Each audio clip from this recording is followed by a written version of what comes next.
ภาคเหนือรองประธานศูนย์ประสานงานกองทุนแม่ของแผ่นดินแห่งชาติก็มาพบปะพี่น้องท่านผู้ฟังเป็นประจำทุกคืนวันจันทร์ตั้งแต่เวลา4 ทุ่มถึง5 ทุ่มภาคกลางคืนจะมีอยู่สองวันพี่น้องท่านผู้ฟังแล้วก็คืนวันพฤหัสก็3 ทุ่มถึง4 ทุ่มวันพฤหัสหน้านี่ไม่ได้มาพบปะพี่น้องท่านผู้ฟังเนื่องจากว่าจะต้องได้ไปประชุมที่กรุงเทพก็จะเดินทางวันที่6ไปประชุมวันที่7แล้วก็กลับถึงคืนนะพี่น้องท่านผู้ฟังกลับวันที่7ประมาณ2 ทุ่มหรือ3 ทุ่มก็น่าจะถึงเชียงใหม่เอาประมาณ4-5 ทุ่ม พระเจ้าก็จะได้ไปทำพิธีที่ในเมืองต่อช่วงนี้การงานของนักนี่ก็พยายามพี่น้องท่านผู้ฟังพยายามที่บักขาดมาพบปะพี่น้องท่านผู้ฟังมาเป็นคู่เป็นเกมมาเปลี่ยนบรรยากาศหลังจากพี่น้องท่านผู้ฟังได้ฟังสาระสปะร้อยอันปันเรื่องจากทางสถานีจากทางผู้ดำเนินรายการช่วงนี้ก็มาเปลี่ยนบรรยากาศฟังขโยมเก่ามาเล่ามาอู้นำเอาสปะร้อยอันปันเรื่องมาอู้ฟังเพื่อนำมาฝากเป็นข้อคิดสำหรับพี่น้องท่านผู้ฟังที่สนใจสิ่งไหนที่อ่านว่าฟังแล้วมันมีประโยชน์ท่านก็สามารถนำไปพลิกแพลง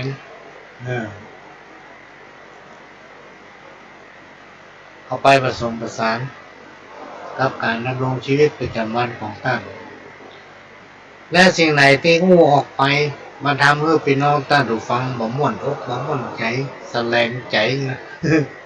ก็ต้องขอสุมาภัยก็ได้มีเจตนาที่จะว่าหรือไผ่พี่น้องท่านผู้ฟังก็จะอู้ไปตามในรายการเนี่ยสำหรับพี่น้องท่านผู้ฟังที่โทรมาเรื่องรายการภาคกลางคืนตอนนี้พี่น้องท่านผู้ฟังก็กำลังพยายามอยู่ก็เลยจะได้นำเรียนท่านผู้อำนวยการมีหลายท่านโทรมาว่าขอฟังเมื่อคืนเมื่อวันนั้นบัลลัมได้อยู่บอกว่าได้ฟังขอเอาหลายๆคืนมาได้ค่ะนี่เนาะ ปัจจุบันเนี่ยพี่น้องท่านผู้ฟังมันมีวิทยากรนักที่เป็นว่างเว้นจากภารกิจและมีจิตอาสาที่จะนำเอาสาระมาอู้เพื่อพี่น้องท่านผู้ฟังได้ฟังกันวันหน้าเพราะนั้นเวลามันเลยไม่ค่อยมีที่ผ่านมาคืน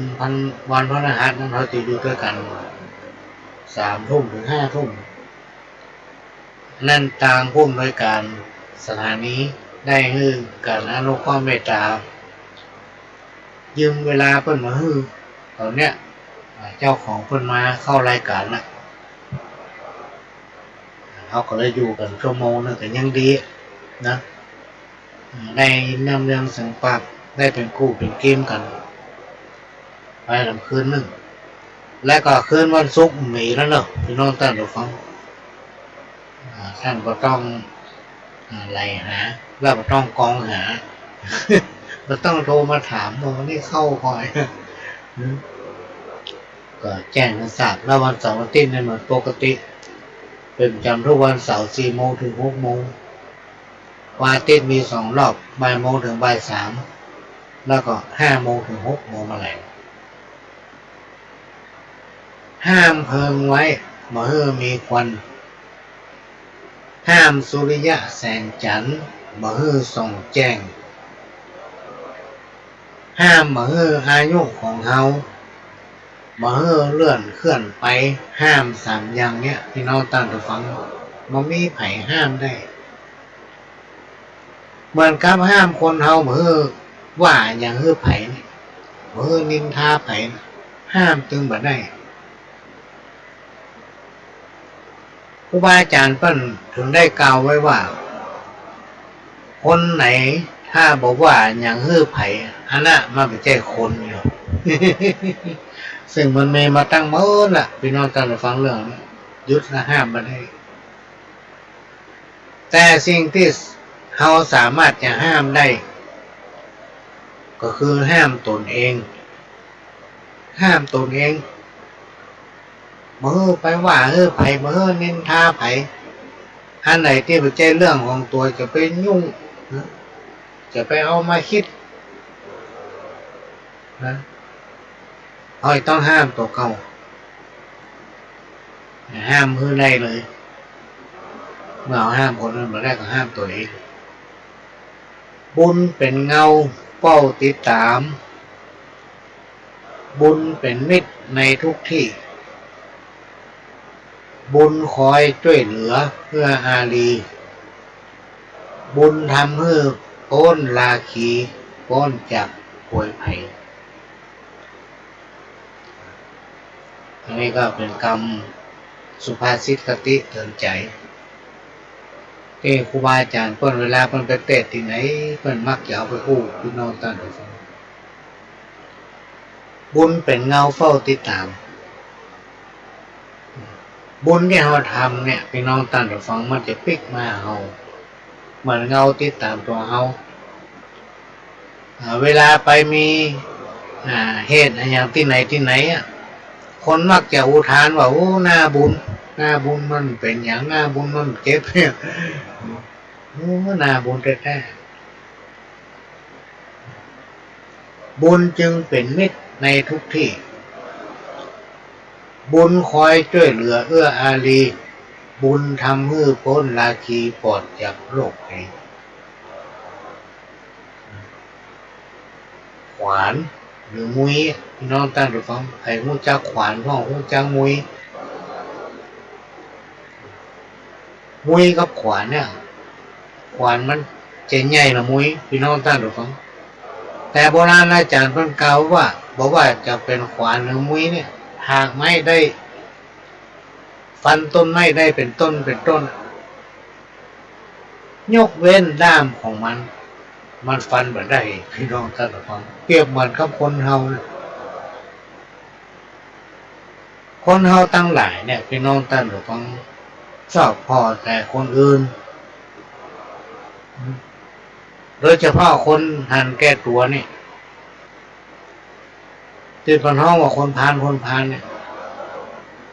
มันพอความบดีของตัวเองมหันพออย่างได้มันถึงมหันแล้วมันก็บอกเคยความบดีของตัวเก่าพอกับเรื่องกล้าคนอื่นกับเรื่องของคน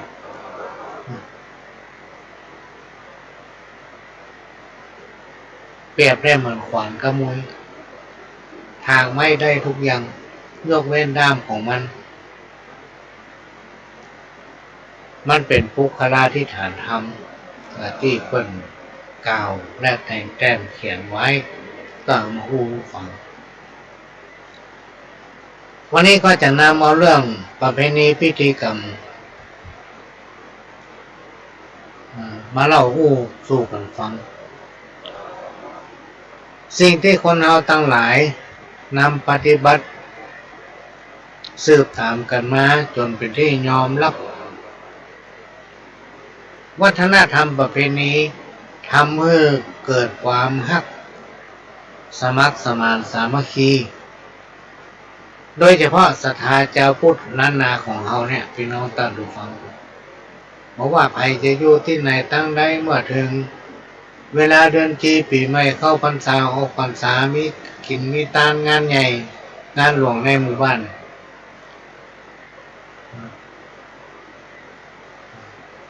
มีการแต่งงานห้องงานตายห้อง คนเราตั้งหลายที่ไปแยกกันทำงานที่อื่นแล้วก็จะปากันปิกมาร่วมงานกลับมาบ้านเหมือนกับกรรมที่ว่าบ่มีการบ่มีงานถึงได้มาหากันการทำบุญในเทศกาลรวมไปถึงงานเรื่องเริงการแต่งกายนี่เป็นตัวชี้วัดว่าใครเป็นชนกลุ่มไหนโดยจะหันจากการแต่งกายยกตัวอย่างพี่น้องบนดอยเนี่ยพี่น้องต่างดของคนอยู่เผ่าอย่างเพื่อแต่งกายในเผ่าของเพื่อนถ้าตั้งรุ่มเผ่าก็คือพี่น้องยองพี่น้องไทยลื้อประเด็นนี้พี่น้องไทยเนี่ยนักขนาดเลยพี่น้องต่างดของที่มาอยู่บ้านเราเวลามีกินมีการมีงานเอาหลวงพ่อมันแต่งตัวก็จะมีการแต่งกายเพื่อความเหมาะสมกับประเพณีนั้นแต่งกายตามหีบห้อยของไผ่ของมันเผ่าไผ่เผ่ามันเพื่อความเป็นเอกลักษณ์บางอย่างก็อาจจะมีการปรับปรุงเพื่อให้เหมาะสมกับการสมัยอันนี้เป็นสิ่งหนึ่งที่มีการปฏิบัติสืบตามกันมาเป็นประเพณีที่เราทั้งหลายปฏิบัติสืบตามกันมามีหลายเป็นไปตามความนิยมในพื้นที่ หรือท้องถิ่นนั้นๆแต่ละท่านแต่ละคนแต่ละครอบครัวต่างก็ได้รับมรดกตกทอดมาจากบรรพบุรุษปู่ย่าตายายที่สั่งสมมาตามลำดับและก็มีการถ่ายทอดอยู่ค่ะจารีตประเพณีที่กล่าวมานี้เป็นสิ่งที่มีคุณค่าพี่น้องท่านฟังเป็นอย่างมากถ้าหากใครผู้ใดฝ่าฝืนหรืองดเว้นบักกระทำตามถือว่าเป็นการกระทำผิดจารีตประเพณีคำว่าจารีตประเพณีนี้เป็นเรื่องที่เกี่ยวโยงกับศีลธรรมที่หมู่เฮาทั้งหลายมักจะได้ยินคำว่าวัฒนธรรมประเพณีวัฒนธรรมก็คือความเจริญงอกงามมีความเป็นอยู่อย่างมีระเบียบวินัยรู้จักเคารพและปฏิบัติตามกฎเกณฑ์กฎระเบียบของสังคมให้ผู้ใดทำได้ชื่อว่าเป็นคนมีวัฒนธรรม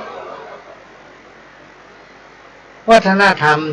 แยกได้หลายประเภทเป็นต้นว่าวัฒนธรรมทางด้านภาษาวัฒนธรรมทางด้านระเบียบประเพณีวัฒนธรรมทางด้านจิตใจวัฒนธรรมทางด้านการฟังรวมไปถึงการการแต่งกายซึ่งถือเป็นเครื่องแสดงออกบ่มีการเลียนแบบหรือนำเอาเครื่องแต่งกายของชนชาติอื่นมาประดับแต่งกายวัฒนธรรมของคน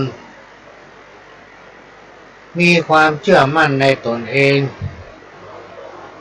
เป็นคนที่มีความภาคภูมิใจในชาติและวัฒนธรรมของตนวัฒนธรรมประเพณีและภูมิปัญญาถือได้ว่าเป็นสมบัติที่ล้ำค่าและยังผสมผสานหรือมีความสัมพันธ์กับความเชื่อรวมไปถึงค่านิยมเป็นสื่อในการเสริมสร้างความสามัคคีในสังคมหมู่บ้านชุมชนสิ่งที่กล่าวมานี้มีการพัฒนาหลากหลายการเกื้อกูลช่วยเหลือซึ่งกันและกันภูมิปัญญาพื้นบ้านคำว่าภูมิปัญญาพื้นบ้านเนี่ยพี่น้องท่านฟังหลายๆคนสงสัยว่ามันมาจาก มาจากไหนก็มันมาจากความรู้แบบองค์กรรวมของชาวบ้านที่สั่งสมและกระทายทอดกันมาเป็นทอด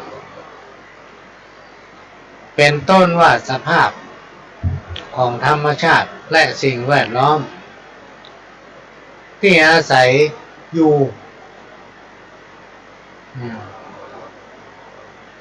หรือว่าที่อยู่อาศัยสภาวะที่บรรพชนสร้างสรรค์ขึ้นยกตัวอย่างความเชื่อเรื่องโลกของเขาเนี่ยพี่น้องท่านผู้ฟังประกอบไปด้วยธาตุสี่คือดินน้ำลมไฟและความเชื่อเกี่ยวกับดวงดาวที่มีอิทธิพลต่อชะตาบ้านชะตาเมืองความเชื่อเรื่องผีความเชื่อเรื่องผีสถิตอยู่ในธรรมชาติเป็นต้นว่าผีเจ้าป่าผีเจ้าเขาผีเจ้าตี้ผีเจ้าทุ่งเจ้านาผีบรรพบุรุษผีมดผีแมงผีปุญญาต่างก็มีความเชื่อว่าผีปุญญาจะรักษาวงตระกูลเพื่ออยู่ดีมีสุขคนทั้งหลายก็เลยมีความเคารพและก็มีความเชื่อถือว่าเป็นผีชั้นสูงผีที่มักจะทำลายความสงบสุขคือผีไตหงผียักษ์ผีกะผีไตผมตายพายมันนี่เป็นผีที่ได้ไปเกิดต้องเป็นผีเล่ร่อนใจกรรม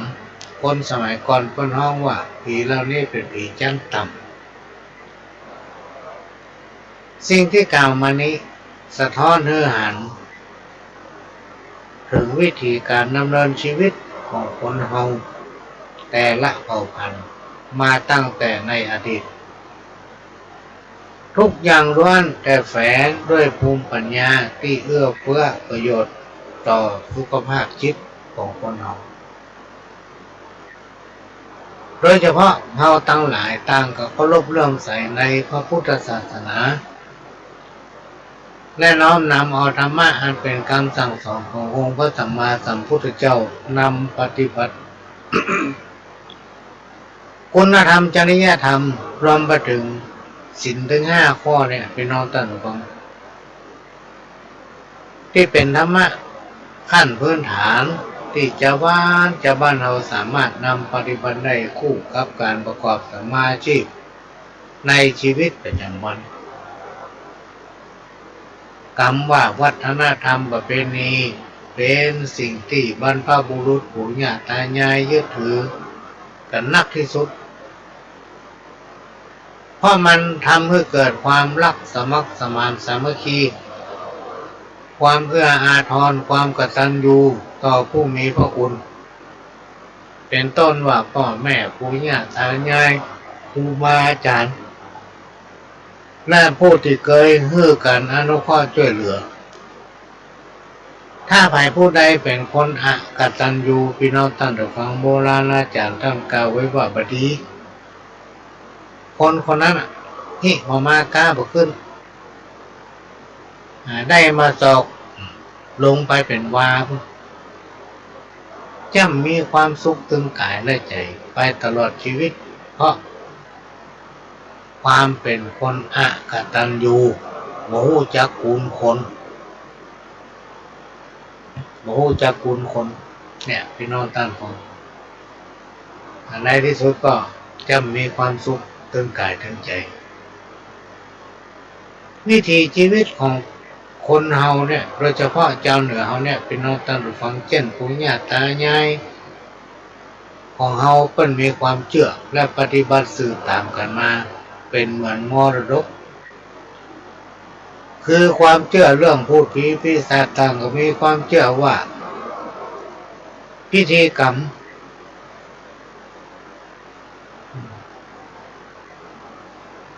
การเลี้ยงผีปู่ย่าประจำปี ในสมัยก่อนนั้นน่ะพี่น้องท่านเพิ่นจะเอาผีมาคุมคนบอกว่าจะไปย่าอันยาวที่ไหนถึงที่รับที่แจ้งผีปู่ย่าเนี่ยจะดูแล ถ้าใครทำผิดลงมาสารภาพ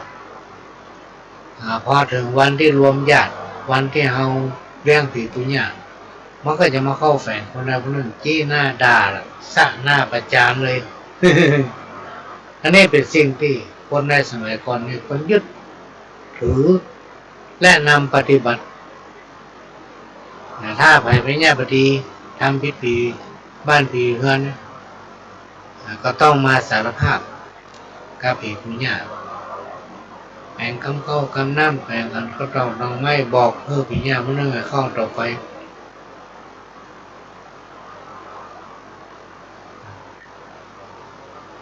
คนตั้งหลายในสมัยก่อนนั้นพี่น้องท่านฟังเพิ่นจะถือว่าเหตุห้อยประเพณีและวัฒนธรรมอย่างต่างๆที่เราปฏิบัติสืบตามกันมานี่มันจะเคียงคู่กับพระพุทธศาสนาอยู่เคียงคู่กับวิถีชีวิตของเจ้านั้นนะเรามาหลายเจ็ดอายุคนเมื่อการยกตีเปิ้นเอาผีมาคุมคนผีที่เก่ามานี่คือผีปุญญาผีมานึ่งให้เข้าเตาไฟบอกว่าคนนั้นจะไปทำมันอย่างที่ไหนที่รับที่แจ้งเมื่อหูตัวว่าทำสิ่งใดสิ่งหนึ่งผิดผีก็จะต้องกำมาบอกมาเล่าขอขมากับผีปุญญากับผีมานึ่งให้เข้าเตาไฟถ้าไผ่กระทำผิดแล้วก็ปกปิดคิดว่ามีไผ่หูให้นั่น ระวังไว้เถอะผีปุญญาผีผู้ทำเนี่ยดำจะลงโทษอันนี้ตามความเชื่อของคนในสมัยก่อนและมาถึงเราในปัจจุบันเนี่ยเป็นน้องตาดูของมีอยู่วันหนึ่งไปนั่งฟังเทศจำมาได้ว่าหลวงพ่อองค์ใดเป็นคนเทศเป็นองค์เทศเพราะว่าก่อนเนี่ยเวลาไผ่ไปเนี่ยอย่างที่ในพอพิษผ่านมาน้อยนี่ผีบ้านผีเฮือนผีปุญญาจะลงโทษและเปิ้นย้อนถามตัวเองในคำอู้ของเปิ้นนะว่าประเดี๋ยวเนี่ยผีบ้านผีเฮือนผีปุญญาไปอยู่กันที่ไหนนี่หรอไปอยู่กันที่ไหนมดมาพอมาดูแลลูกหลานวะเด็กน่าสนใจน่าฟังต้นจะอู้ถึงเหตุห้อยประเพณีอย่างตั้งหลายเราเนี้ยและมีอยู่กรรมหนึ่งตอนหนึ่งที่เป็นว่าหลายบ้านบ่มีมันนึ่งให้เข้าก็ได้นึ่งเข้าเป่าไฟผีมันนึ่งให้เข้าผีผู้ดำอย่าดำผีผู้หญ้าได้เป็นจะกินไม่เข้าไม่น้ำไปอยู่กับเฮาหรอกผีบ้านผีเฮือนนี่นะอยู่กับเฮาเมื่อบ้านเฮามีการแยกกินมันนึ่งเข้าเป่าไฟพี่น้องตัดฟังเปิ้นไม่ได้กินอย่างเมื่อเปิ้นไม่ได้กินอย่างพวกกันหนีไปอยู่การนัดการแรงพวกที่โลก ความศรัทธาความเชื่อพิธีกรรมภูมิปัญญาพื้นบ้านเกิดประโยชน์ต่อสังคมอย่างหลากหลายแต่วันนี้ก็จะนำเอามาอู้ทำรอบเรื่องต่างคำขอ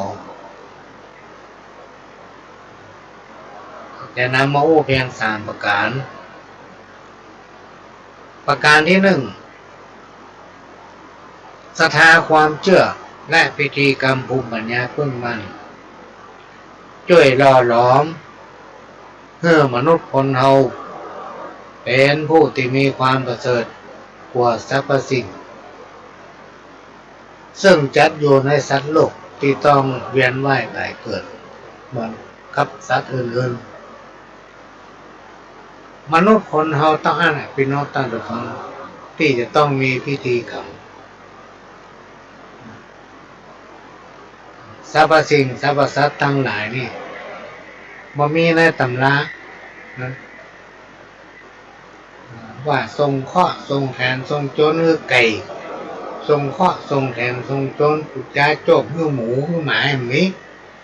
นอกจากควายกับงัวเนี่ยเพราะว่าควายกับงัวเนี่ยพี่น้องท่านผู้ฟังเฮาคนมาใจกันเอามาไถนาเอามาลากเข้า งัวก็ใส่เกวียนเนี่ย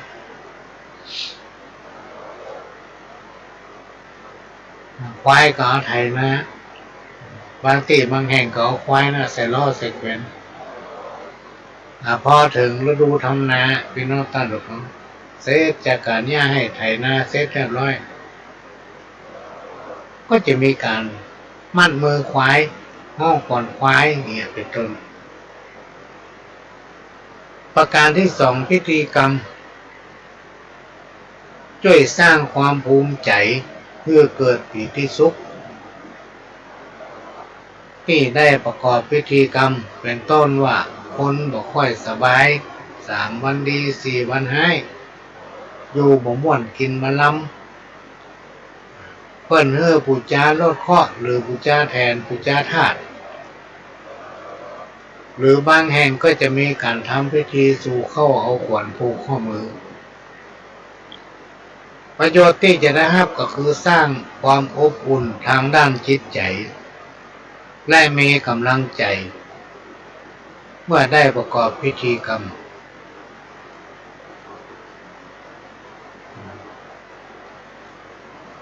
หรือว่า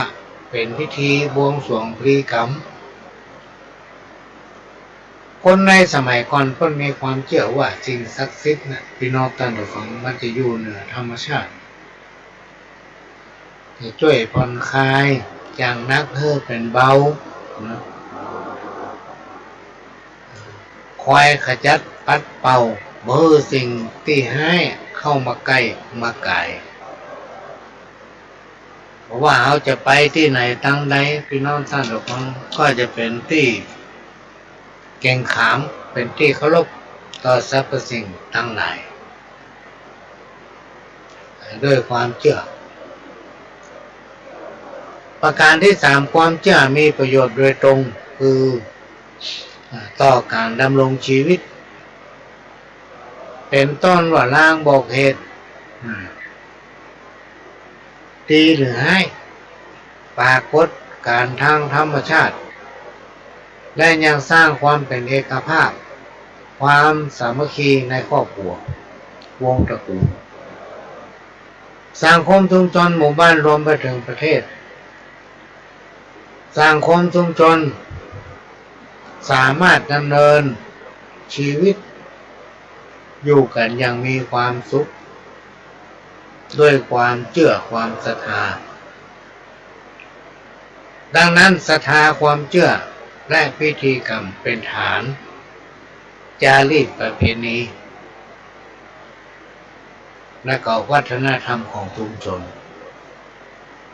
ความเป็นสังคมหมู่บ้าน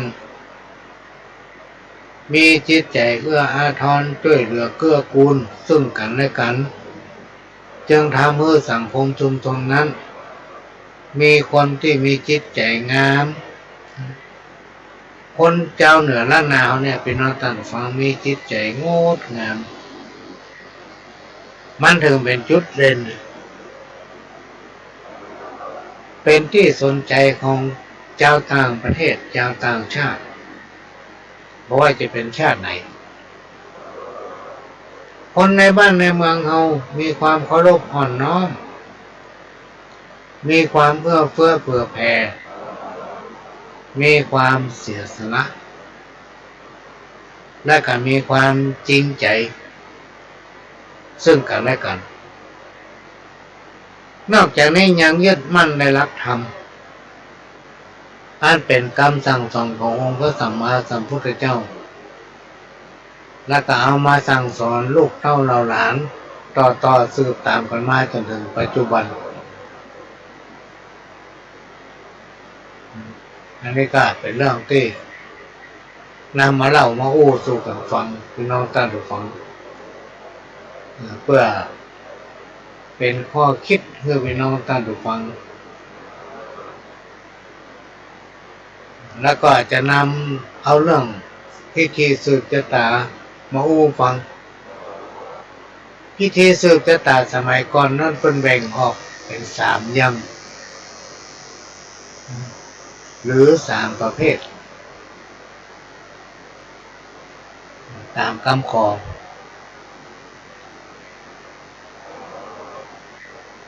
เพื่อให้อยู่ดีมีสุข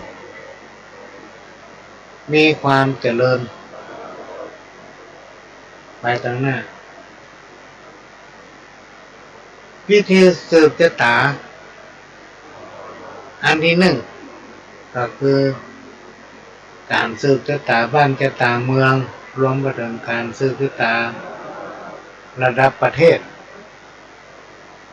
อันที่สองก็คือสืบชะตาบ้านหรือสืบชะตาหมู่บ้านหรือสืบชะตาทำบุญขึ้นบ้านใหม่พิธีสืบชะตาคนบ่ค่อยสบายหรือบุคคลใดบุคคลหนึ่งที่เป็นมีความสำคัญ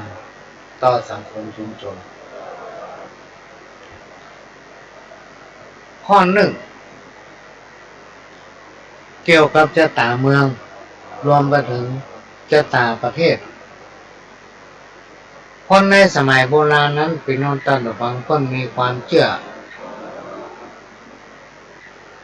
เป็นการแสดงบวงสรวงถวายเป็นเครื่องสักการะเพื่อแก่เทพพยดาเทพุทธเทวดาอาหักที่ปกป้องรักษาบ้านรักษาเมืองรักษารวมไปถึงระดับประเทศ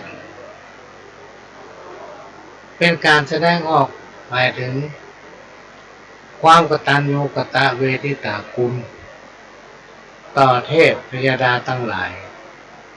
และบรรพบุรุษวีรบุรุษที่ปกป้องพื้นแผ่นดินนี้ไว้เพื่อให้เราทั้งหลายได้อยู่กันในปัจจุบันและก็อยู่ดีมีสุขเหมือนกันทั่วหน้าทุกคนจึงมีการทำบุญสืบชะตาบ้านชะตาเมืองพี่น้องท่านฟังอุทิศผลบุญทั้งหลายเหล่านั้น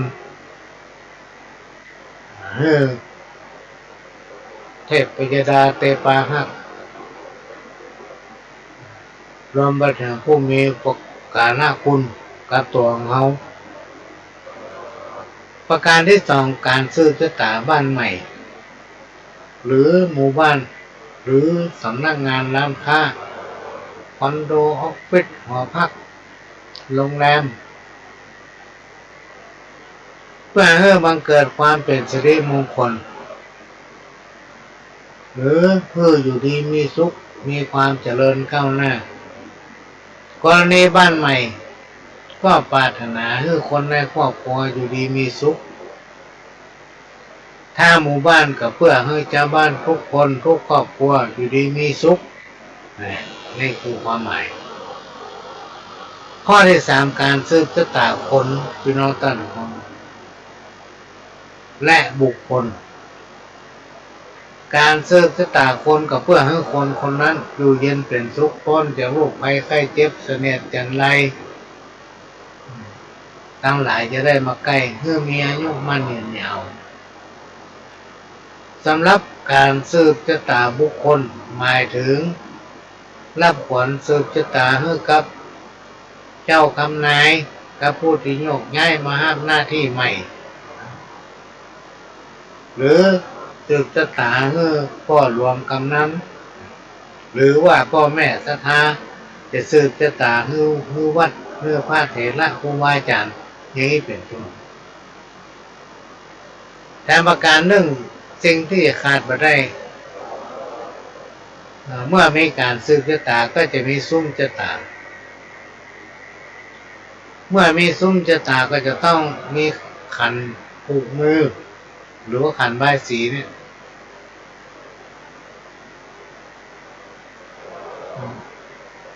ซึ่งมีการปฏิบัติกันสืบตามกันมาเป็นเวลาเมื่อพี่น้องท่านเพื่อเป็นการเสริมขวัญกำลังใจเพื่อเกิดความเจริญงอกงามทั่วไปถือว่าการสืบชะตามีความสำคัญทำให้เกิดความเป็นสิริมงคลสิ่งชั่วร้ายเสนียดจันไรอุบัติภัยโรคภัยอุปัตวะกังวลได้ก็ตามที่มาบังเกิดมันจะระงับการหายไปสิ่งที่ยังไม่ได้มาบังเกิดเตรียมตึงหมาพี่น้องท่านทุกคน การสืบชะตาเป็นพิธีกรรมที่ชาวบ้านล้านนาเมืองเหนือเขานิยมทำกันในโอกาสทำบุญมงคลต่างๆก็จะมีการสืบชะตาเพื่อแก่นชะตาของเขานั้นดีขึ้นหรือบางทีก็มีการทำบุญต่ออายุเพื่อให้อายุยืนยาวทุกคนพี่น้องตั้งใจฟังมุ่งหวังเพื่อมีชีวิตอยู่สุขสบายปราศจากโรคภัยไข้เจ็บมีความเจริญรุ่งเรืองขึ้นเรื่อยๆและก็เพื่อความเป็นสิริมงคลพิธีสืบชะตาเป็นพิธีใหญ่ที่ต้องอาศัยคนหลายคนมาช่วยกันทำหรือช่วยกันแต่งดาพี่น้องตั้งใจฟังเนี่ยก็เอามาฟัง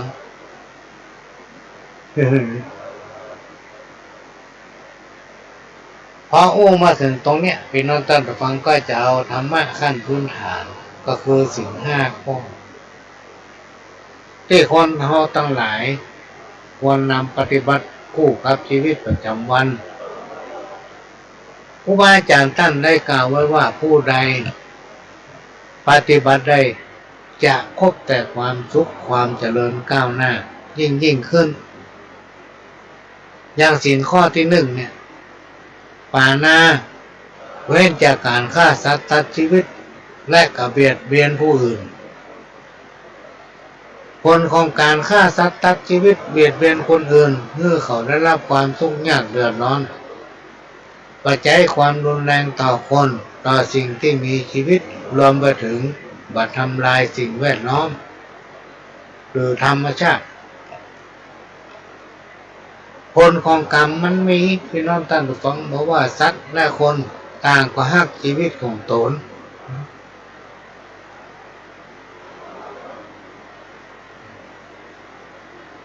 ถ้าเอาแบบเชื่อมาทำความบดีไปเรื่อยๆถ้ายามใดดวงชะตาเขาดีมันจึงมันมีอย่างเกิดขึ้นถ้าวันใดวันหนึ่งเก่งชะตาเขาตกไปนอนตั้งผู้ฟังสิ่งที่เขาทำไว้นะที่เป็นบอกว่ากรรมมันเกิดจากการกระทำมันจะวิ่งเข้าหาเขา จะวิ่งเข้าหาเขาแก้ถึงบทศพถ้าไปแก้มันเพราะมันเกิดจากการกระทำของเขาเอง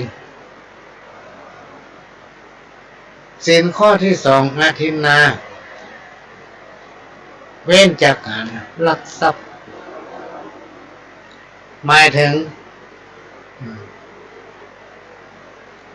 บ่ปรารถนาสิ่งทรัพย์หรือว่าสมบัติ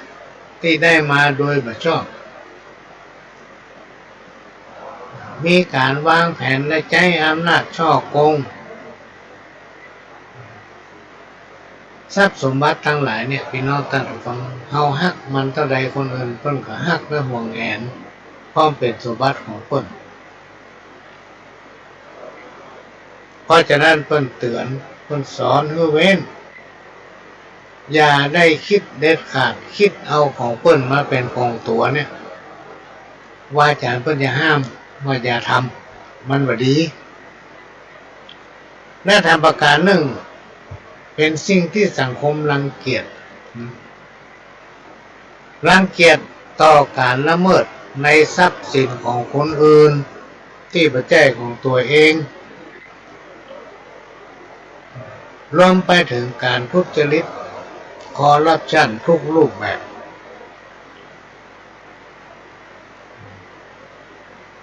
แล้วเพื่อหันมาช่วยกันสร้างสรรค์สังคมชุมชนของตนเองเพื่ออยู่อย่างมีความสุขและมีความโปร่งใสเป็นสังคมแห่งการแบ่งปันเป็นสังคมแห่งความยุติธรรม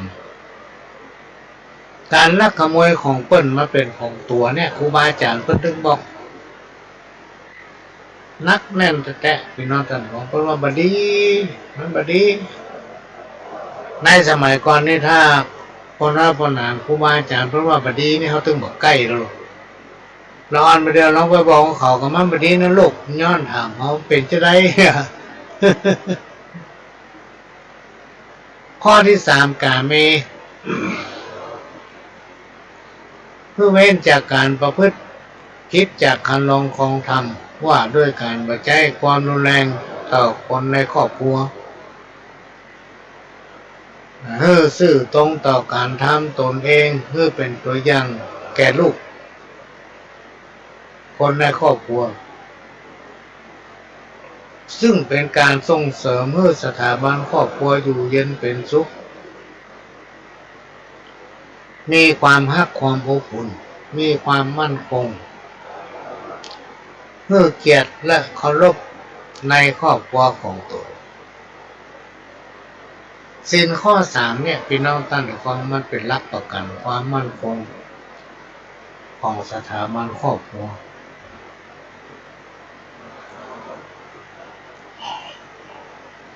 อันนี้ก็มาอู้หูฟังมาได้มาสอนเนอะพี่น้องตั้งแต่ฟังมาอู้หูฟังศีลข้อที่4มุสาเว้นจากการโกหกหลอกลวงเบาสิ่งที่มันมีมาอู้บ่ปั้นน้ำเป็นตัวบ่ยุยงเพื่อเปิ้นพิษเถียงกันต้องเคารพความเป็นจริงจะไปอู้พดต่อแหลปิ้นป้อนจะไปใส่ความคนอื่นเพราะสิ่งเหล่านี้มันจะโทษมันมีบาปบุญคุณและโทษถ้าวันใดวันหนึ่งบาปบุญคุณและโทษมาลงทันเป็นนอกตั้งแต่ฟังความบ่อยู่เย็นเป็นสุขความไม่น่าจะเกิดขึ้นกับตนเองแต่ถ้าไผ่ผู้ใดรักษาซึ่งความสัตย์หรือว่าสัจจะได้จะทำให้ตนคนนั้นและก็ครอบครัวพบปะแต่ความสุขความเจริญเพราะว่าแต่บุตรเต็มราปีศาจนางไม้ก็คุ้มครองรักษาโบราณอาจารย์เพิ่นกล่าวว่าตกน้ำก็บ่ไหลตกไฟก็ไหม้ข้อที่5สุราเว้นจากการดื่มน้ำเมา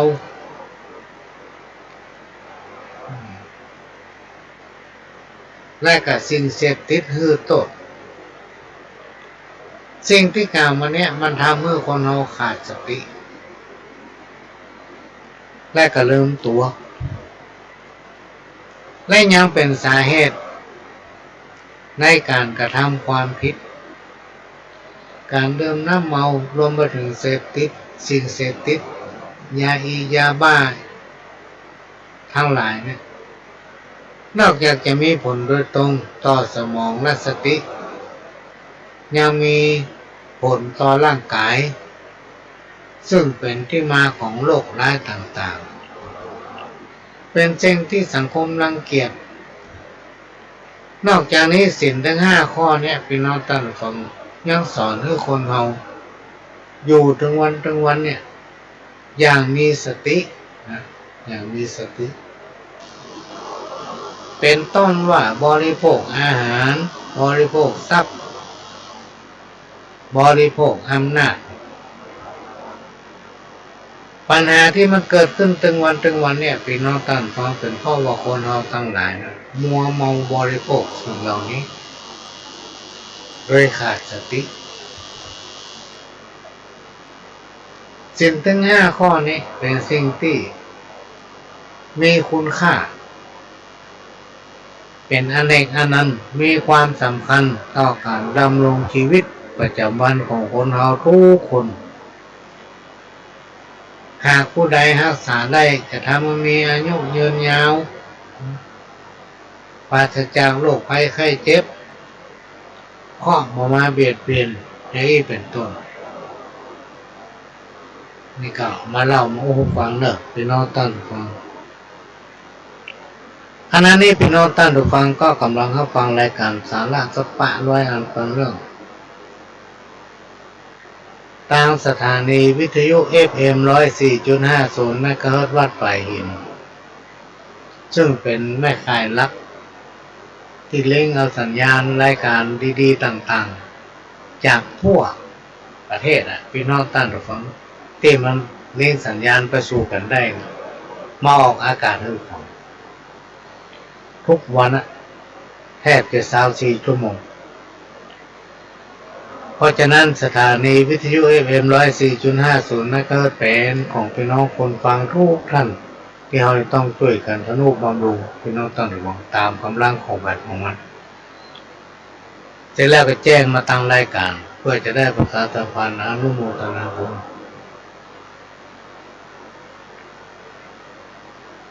ก็เป็นรายการที่นะครับการอนุเคราะห์เมตตาจากท่านผู้อำนวยการสถานีท่านได้จัดหาเวลายืมเอาเวลามาเฮือประหลวงสว่างท่าดินจันทร์ประธานเครือข่ายของทุนแม่ของแผ่นดินจังหวัดเชียงใหม่และ8จังหวัดภาคเหนือรองประธานศูนย์ประสานงานของทุนแม่ของแผ่นดินแห่งชาติมามามาพบมาปะพี่น้องท่านทุกคนอย่างคืนวันจันทร์นี่1 ชั่วโมงคืนวันพฤหัสก็1 ชั่วโมงคืนวันจันทร์ตั้งแต่เวลา4 ทุ่มถึง5 ทุ่มคืนวันพฤหัสก็4 ทุ่มถึง5 ทุ่ม3 ทุ่มถึง4 ทุ่มก็คืนวันพฤหัส3 ทุ่มถึง4 ทุ่มคืนวันศุกร์บ่มีนั่นเด้อพี่น้องท่านผู้ฟังคืนรายการให้เพิ่นไปละแล้วก็วันเสาร์4 โมงถึง6 โมงแมลงวันอาทิตย์2 เวลาบ่ายโมงถึงบ่าย3แล้วก็5 โมงถึง6 โมงแมลงก็มาพบปะกันทางสถานีวิทยุ FM 104.50 เมกะเฮิรตซ์วัดฝ่ายหินซึ่งเป็นสถานีของพี่น้องคนฟังทุกท่านเป็นเจ้าของที่เขาจะช่วยกันทนุบำรุงพี่น้องท่านทุกคนบางอย่างสตางค์ก็มีค่าแต่บางอย่างก็จำเป็นต้องใช้สตางค์พี่น้องท่านฟังเพราะว่าเขามีภูมิปัญญาเนี่ยประมาณค่าก็ได้จากประสบการณ์ตั้งแต่น้อยมาถึงใหญ่พี่น้องท่านฟังและถึงปัจจุบันแต่ถ้ามานั่งนี่เดือนก็บ่เสี่ยง แก้วสารพัดนึกแก้วสารพัดนึกแต่จริงครูบาอาจารย์ท่านได้กล่าวไว้ว่าอยู่ในตัวของคนเฮาทุกคนไม่ได้อยู่ที่เงินที่ทองแต่อยู่ในการใช้ความคิดคนผู้ใดถ้าอยากให้เปิ้นคนอื่นหันคุณค่าของตนเองก็ต้องฝึกมองหันคุณค่าของคนอื่นพี่น้องท่านผู้ฟังอันนี้เป็นสิ่งที่นำมาฝากและมันเป็นเรื่องจริงในสังคมปัจจุบันเนี่ยพี่น้องท่านผู้ฟังเพราะฉะนั้นเราต้องอยู่กับความจริงเราจะต้องทำตนเองเป็นน้ำเครื่องแก้วแล้วเราก็จะต้องทำตนเองเพื่อเป็นที่ฮักแก่คนทั้งหลายในสังคมชุมชนนั้นการทำบุญตักบาตรและกับกวดน้ำหรือว่าหยาดน้ำเพื่อส่งบุญให้กับญาติกาพี่น้องเพื่อนฝูงลูกเต้าเหล่าหลานที่ท่านทั้งหลายเหล่านั้นได้ล่วงลับไปแล้วเมื่อเราตักบาตรใส่บาตรเสร็จเรียบร้อยก็ตรวจน้ำอธิษฐานผลบุญให้เจ้ากรรมเจ้าเวรสรรพสิ่งปู่ย่าตายายพ่อแม่ที่เพิ่นได้ถึงแก่มรณกรรมไปเมื่อแล้วอธิษฐานส่วนบุญทั้งหลายเหล่านี้ให้เพิ่นให้เจ้ากรรมเจ้าเวรที่ติดตามตัวเข้ามา เพราะว่าจะเป็นภพไหนขอให้มารับอานิสงส์จากการทำบุญทำทานแล้วก็ไปตรวจน้ำบุญตั้งหลายที่เขาตั้งใจทำเนี่ยพี่น้องแต่ละคนมันถึงแม้ว่าหลายจิตวิญญาณที่คนลงรับขันไปแล้วอยู่ที่ไก่มาไปได้เทพบุตรเทวดาท่อนี้เจ้าที่เพิ่นรักษาไว้ให้และแจ้งข่าวไปกล้าได้หู้ข่าวก็เป็นมหากุศลละพี่น้องท่านผู้ฟังอันนี้ก็เอามาเล่าสู่กันฟังเนอะ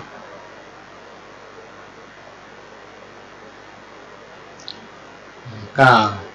จะบอกหมายเลขบัญชีธนาคารของสถานีวิทยุถ้าท่านจะทนุบำรุงสถานีตามกำลังของท่านก็ไปที่ธนาคารแล้วก็ไปบอกหมายเลขบัญชีสถานีให้เพิ่นเตรียมประกาศจดเนาะหมายเลขบัญชีของสถานี4712274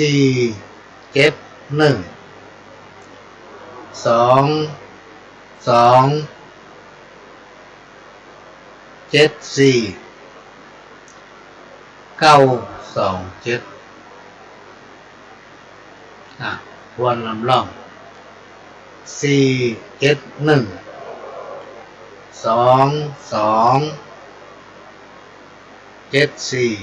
927